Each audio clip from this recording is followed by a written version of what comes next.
واقعہ کربلا کا تعارف کیا ہے اور اس کی اہمیت کیا ہے؟ واقعہ کربلا کب، کیوں اور کیسے پیش آیا؟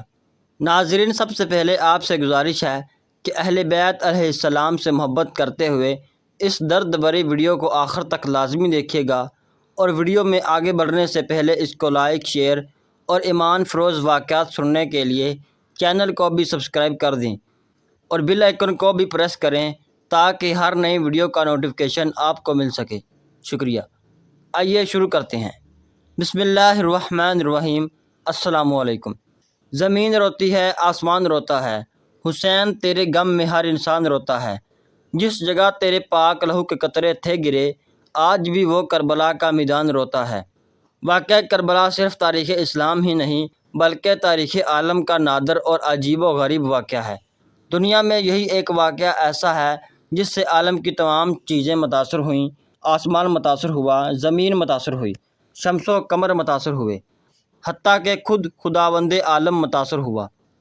اس کا تاثر شفق کی سرخی ہے جو واقعہ کربلا کے بعد سے افق آسمانی پر ظاہر ہونے لگی۔ ناظرین، جنگ کی وجہ یہ ہے کہ حسین ابن علی نے یزید ابن معاویہ کی بیعت نہیں کی۔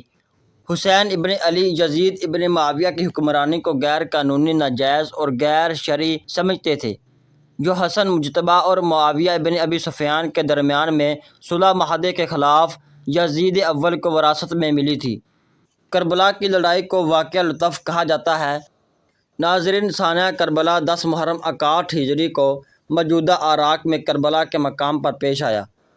یزید کی بھیجی گئی افواج نے حضرت محمد صلی اللہ علیہ وسلم کے نواسے حضرت حسین رضی اللہ تعالیٰ عنہ اور ان کے اہل خانہ کو شہید کیا۔ حضرت امام حسین رضی اللہ تعالیٰ عنہ کے ساتھ 72 ساتھی تھے، جن میں سے 18 اہل بیت کے اراکین تھے۔ اس کے علاوہ خاندان نبوت صلی اللہ علیہ وسلم کی خواتین اور بچے بھی شامل تھے۔ یہ وہ غم انگیز اور عالم افرین واقعہ ہے جس نے جاندار اور بے جان کو خون کے آنسو رلایا ہے۔ اس واقعہ کا پس منظر رسول اللہ صلی اللہ علیہ وسلم اور اولاد رسول کی دشمنی ہے۔ یزید نے امام حسین علیہ السلام کے قتل کا منصوبہ تیار کیا اور ایسے حالات پیدا کر دیے کہ حضرت امام حسین علیہ السلام کربلا میں آ پہنچے۔ یزید نے بروایت 80,000 فوج بھجوا کر امام حسین علیہ السلام کو 18 بنی ہاشم اور 72 اصحاب سمیت چند گھنٹوں میں موت کے گھاٹ اتار دیا۔ حضرت امام حسین علیہ السلام 28 رجب 60 کو مدینہ سے روانہ ہو کر 10 محرم الحرام 61 ہجری کو رسول کریم صلی اللہ علیہ وسلم کی خدمت میں پہنچ گئے۔ ظالموں نے 7 محرم الحرام سے پانی بند کر دیا اور 10ویں محرم کو نہایت بے دردی سے تمام لوگوں کو قتل کر ڈالا۔ کربلا کی اہمیت۔ کربلا کا یہ واقعہ تاریخ اسلام کا بڑا افسوسناک حادثہ تھا۔ اس واقعہ کی خبر اللہ نے حضور صلی اللہ علیہ وسلم کو کر دی تھی۔ چنانچہ روایات میں آتا ہے کہ حضور صلی اللہ علیہ وسلم نے اپنی زوجہ حضرت سلمہ رضی اللہ تعالیٰ عنہا کو ایک شیشی میں کچھ مٹی دے کر فرمایا تھا کہ یہ اس جگہ کی مٹی ہے جہاں میرے نواسے کو شہید کیا جائے گا۔ جب وہ شہید ہوگا تو یہ مٹی خون کی طرح سرخ ہو جائے گی۔ کربلا کے واقعہ کے وقت حضرت سلمہ رضی اللہ تعالیٰ عنہا زندہ تھیں۔ ایک دن ان کی بیٹی ان سے ملنے گئی تو آپ زارو قطار رو رہی تھیں۔ پوچھا گیا تو سلمہ رضی اللہ تعالیٰ عنہ نے بتایا کہ ابھی رسول خدا صلی اللہ علیہ وسلم خواب میں تشریف لائے تھے۔ ان کی آنکھوں سے آنسو بہہ رہے تھے۔ آپ کے سر انور اور داڑھی مبارک پر مٹی لگی تھی۔ میں نے پوچھا، آقا یہ گرد کیسی؟ تو فرمایا کہ اے سلمہ، ابھی اپنے حسین کے قتل کا منظر دیکھ کر میدان کربلا سے آ رہا ہوں۔ جاگنے کے بعد میں نے وہ مٹی دیکھی تو جو انہوں نے مجھے دی تھی تو وہ خون ہو چکی تھی۔ اسلامی تاریخ کو کسی اور واقعہ نے اس قدر اور اس طرح متاثر نہیں کیا جیسے سانحہ کربلا نے کیا۔ آج 1400 سال گزر جانے کے باوجود بھی جس واقعہ کربلا کو سننے یا پڑھنے سے جگر پھٹ جاتا ہے، دل خون کے آنسو بہتا ہے۔ آپ ذرا تصور کریں اس وقت امام پاک پر کیا گزری ہوگی جب ایک طرف 71 شہداء کے جنازے پڑے ہوئے تھے تو دوسری طرف میرے نبی پاک صلی اللہ علیہ وسلم کے پاک گھرانے کی پاک بیبیوں کے رونے کی اور سسکیوں کی آوازیں سنائی دے رہی تھیں، اور سامنے یزیدی امام حسین کو شہید کرنے کے لیے تیار کھڑے تھے۔ کربلا کا تعارف۔ جنگ کربلا انسانی تاریخ کا ایک بہت اہم واقعہ ہے۔ یہ نہ صرف ایک جنگ ہے بلکہ زندگی کے تمام پہلوؤں کے لیے رہنمائی بھی ہے۔ اس جنگ کی بنیاد حضرت محمد مصطفیٰ صلی اللہ علیہ وسلم کی وفات کے بعد رکھی گئی تھی۔ حضرت امام علی خلیفہ بن گئے۔ کچھ بد کردار لوگوں کو پسند نہیں آیا، اتنی لڑائیاں ہوئیں، علی شہید ہو گئے۔ یزید اس وقت کا حکمران بد کردار اور ظالمانہ سمجھا جاتا تھا اور اس نے اپنی حکمرانی میں غیر اسلامی کام کیا۔ عراق اور کوفہ کے عوام نے حضرت امام حسین کو کئی خطوط لکھے اور انہیں کوفہ آنے کو کہا تاکہ وہ اس کے ہاتھ میں بیعت حاصل کر سکیں۔ اسے اپنا خلیفہ بنا کر یزید چاہتا تھے کہ حسین اس کے ساتھ ہوں۔ وہ جانتا تھا کہ اگر حسین اس کے ساتھ آ جائیں تو سارا اسلام اس کی گرفت میں آ جائے گا۔ بہت دباؤ کے بعد بھی حسین نے ان کی کسی بھی چیز کو قبول کرنے سے انکار کر دیا، لہٰذا یزید نے حسین کو روکنے کا منصوبہ بنایا۔ 4 مئی 680 ہجری کو امام حسین مدینہ میں اپنا گھر چھوڑ کر مکہ پہنچ گئے۔ ولید بن عتبہ نے امام حسین علیہ السلام اور عبداللہ بن زبیر کو قاصد کے ذریعے بلایا۔ ابھی تک معاویہ کی وفات کی خبر مدینہ میں عام نہ ہوئی تھی، تاہم بلاوے کا مقصد دونوں حضرات نے سمجھ لیا۔ امام حسین علیہ السلام سے جب بیعت کے لیے کہا گیا تو انہوں نے جواب دیا کہ میرے جیسا آدمی خفیہ بیعت نہیں کر سکتا۔ جب بیعت عام ہو گئی اس وقت آ جاؤں گا۔ ولید راضی ہو گیا اور انہیں واپس لوٹنے کی اجازت دے دی۔ عبداللہ بن زبیر 1 دن کی مہلت لے کر مکہ روانہ ہو گئے۔ بعد میں ان کا تعاقب کیا گیا مگر اس اثناء میں وہ کہیں دور جا چکے تھے۔ جب مروان کو اس صورتحال کا علم ہوا تو ولید سے بہت ناراض ہوا اور کہا کہ تم نے بیعت کا وقت کھو دیا، اب قیامت تک ان سے بیعت نہ لے سکو گے۔ امام حسین علیہ السلام عجیب الجہن سے دوچار تھے۔ اگر وہ مدینہ میں مقیم رہتے تو بیعت کے بغیر کوئی چارہ کار نہ تھا، لہٰذا وہ 27 رجب 60 ہجری میں مع اہل عیال مکہ روانہ ہو گئے۔ مکہ پہنچ کر شعب ابی طالب میں قیام کیا جہاں انہوں نے حج کرنے کا ارادہ کیا، لیکن معلوم ہوا کہ دشمن حاجیوں کے بھیس میں آ سکتے ہیں۔ حسین کعبہ جیسے مقدس مقام پر خون بہانا نہیں چاہتے تھے۔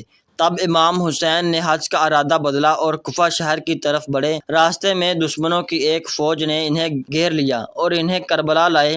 وہ زمین جس پر امام حسین نے کربلا میں اپنا خیمہ لگایا تھا، اس کو پہلے امام حسین نے خریدا تھا، پھر انہوں نے اسی جگہ پر اپنا کیمپ لگایا تھا۔ یزید اپنے قائدین کو توسط سے اپنی باتوں کو قبول کرنے کے لیے امام حسین پر دباؤ ڈالتا رہا۔ جب امام حسین نے یزید کی شرائط کو نہ مانا تو آخر کار دشمنوں نے نہر پر فوج کا پہرا لگایا اور پانی کو حسین کیمپوں میں داخل ہونے سے روک دیا۔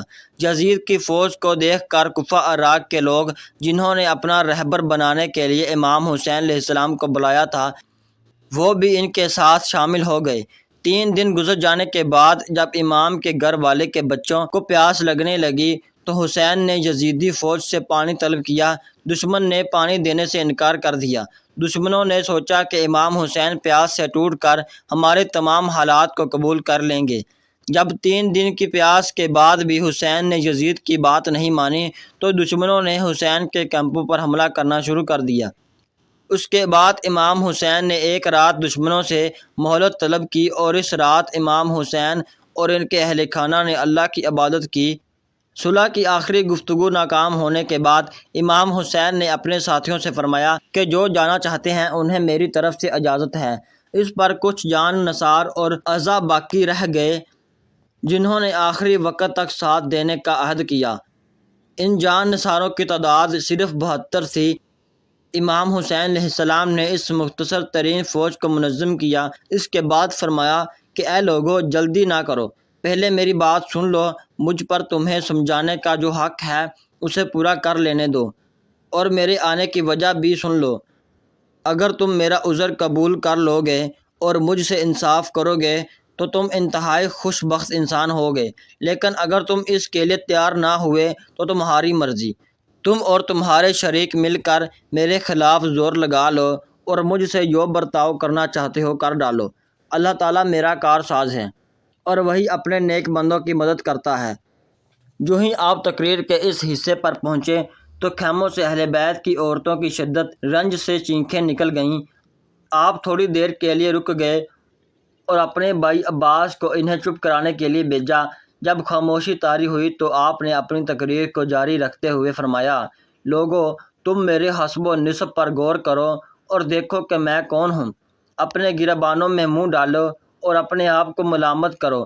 تم خیال کرو، کیا تمہیں میرا قتل اور میری توہین زیب دیتی ہے؟ کیا میں تمہارے نبی کا نواسہ اور ان کے چچیرے بھائی کا بیٹا نہیں، جنہوں نے سب سے پہلے اللہ تعالیٰ کی آواز پر لبیک کہا اور اس کے رسول پر ایمان لائے؟ کیا سید الشہداء حضرت امیر حمزہ میرے والد کے چچا نہ تھے؟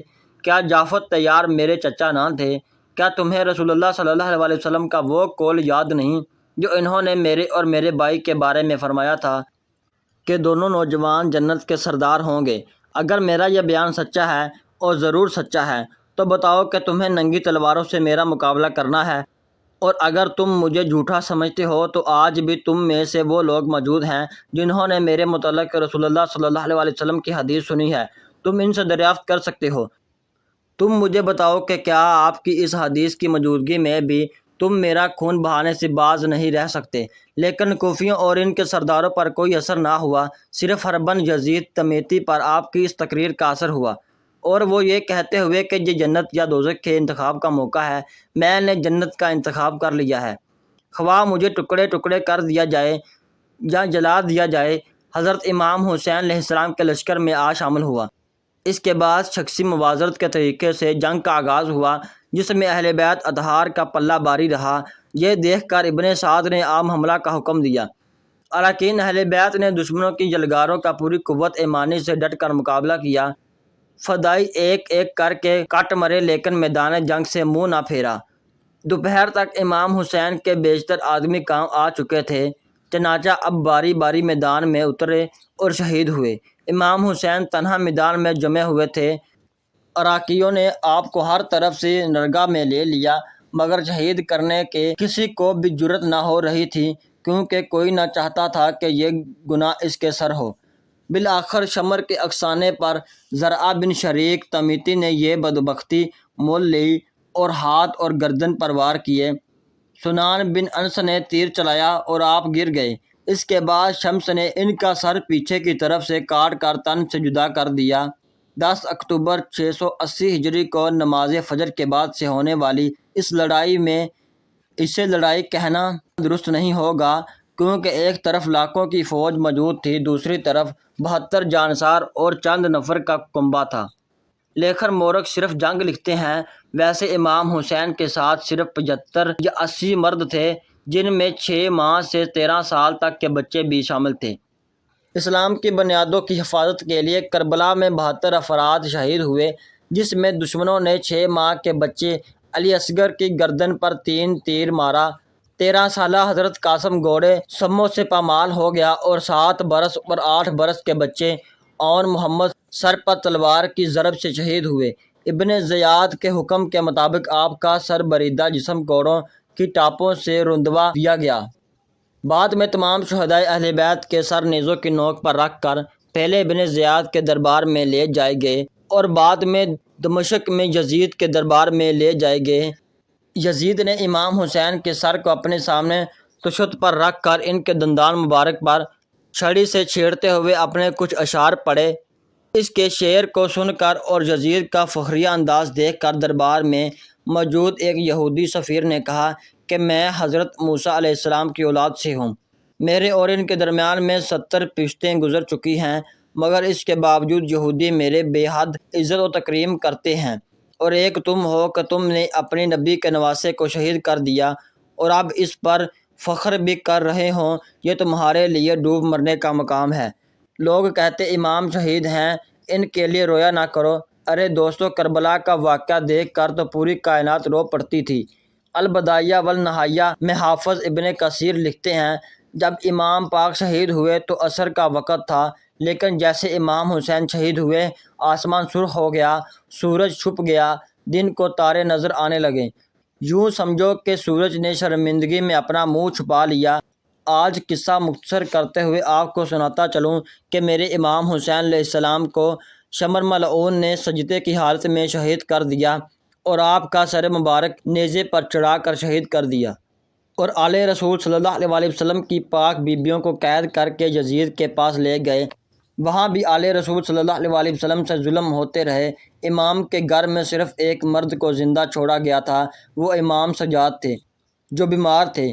پھر وقت گزرنے کے بعد جب آل رسول صلی اللہ علیہ وسلم کو رہا کیا گیا تو آل رسول کا لوٹا ہوا قافلہ سفر کرتے کرتے جب مدینے پہنچا تو یہ قافلہ سیدھا اپنے نانا کائنات کے سردار غمگینوں کے غمخوار کے روضہ طہر کے اندر داخل ہوا۔ پھر تاریخ صرف اتنا لکھتی ہے کہ مظلومان کربلا نے روضہ رسول کا دروازہ اندر سے بند کر دیا اور 3 دن 3 راتوں تک آل رسول کی بیٹیوں اور امام سجاد علیہ السلام کی سسکیوں کی آوازیں آتی رہیں۔ اس وقت روضہ رسول کا کیا ماحول ہوگا جب ساری زندگی امت کے لیے رونے والے محبوب علیہ السلام کی بیٹیاں آج امام حسین سے لے کر امام اصغر تک اپنا سارا گھرانہ شہید ہوتے دیکھ کر اپنے پیارے نانا صلی اللہ علیہ وسلم کو اپنا دکھڑا سنا رہی تھیں۔ لوگ کہتے ہیں غم حسین میں آنسو مت بہاؤ، میں تو کہتا ہوں اگر ہم غم حسین میں خون کے آنسو بھی بہائیں تب بھی ہم امام پاک کا حق ادا نہیں کر سکتے۔ جس امام نے مدینہ جیسا شہر چھوڑ کر کربلا میں اپنا پورا خاندان اسلام کی خاطر لٹایا ہے۔ احادیث پاک کا مطالعہ کرنے سے معلوم ہوتا ہے کہ ابھی کربلا کا واقعہ پیش نہیں آیا تھا۔